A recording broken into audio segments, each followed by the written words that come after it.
guys, I hope you've been keeping warm and cozy.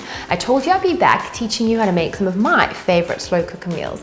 And today I'm going to teach you how to make a chicken and corn chowder. I love cooking in a slow cooker. A little bit of prep and all you do is put everything in the pot, go do what's important to you, and when you get home, dinner's ready. Quick and easy.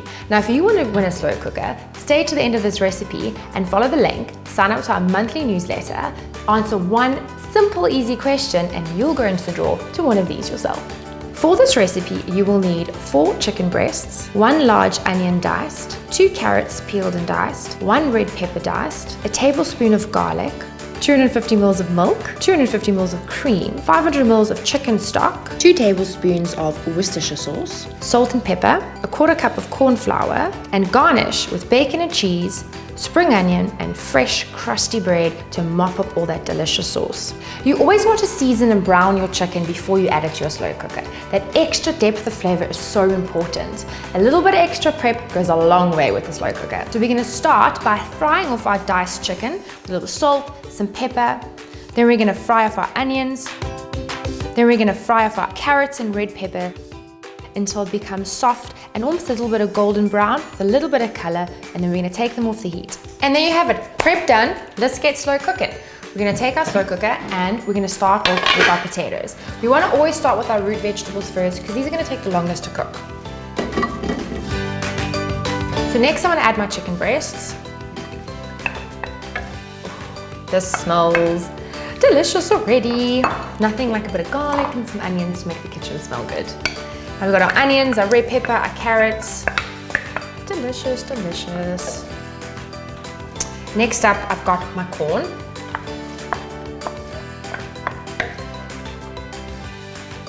Then I have my cream of corn. This is going to add a lot of extra sweetness to your dish. Now, most American chowders wouldn't necessarily use carrots or red pepper, and they wouldn't keep the skin on the potatoes. I'm doing that because it's actually really nutritious for you, and I love red peppers and I love carrots, and this is all about what you have in the kitchen, quick and easy and nutritious. So next step is some Worcestershire sauce. I know I'm saying it wrong, but I just can't help myself. I have 2 tablespoons of that, some garlic powder,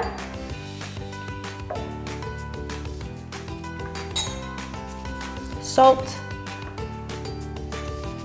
pepper, and then we're going to fill it up with some chicken stock.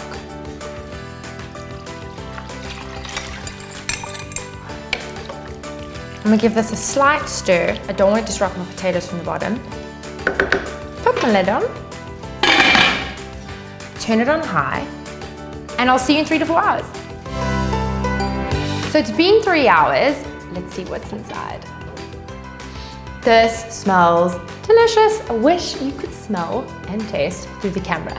Now, our chicken is just falling apart. You don't have to use chicken breast for this dish. What you can do is use your leftover roast chicken. Who doesn't want something totally different with their leftovers?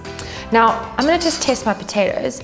They're nice and soft, which is perfect and exactly what I want to do. You can use a potato masher and mash down your potatoes. I still want it to be fairly chunky, but do it as you like. Let's take some cream and milk. I'm gonna add some corn flour. I'm gonna whisk that up. 30 minutes away from the most delicious chicken chowder dinner. I'm gonna pop this in my pot and leave it on high for 30 minutes, and then it's supper time.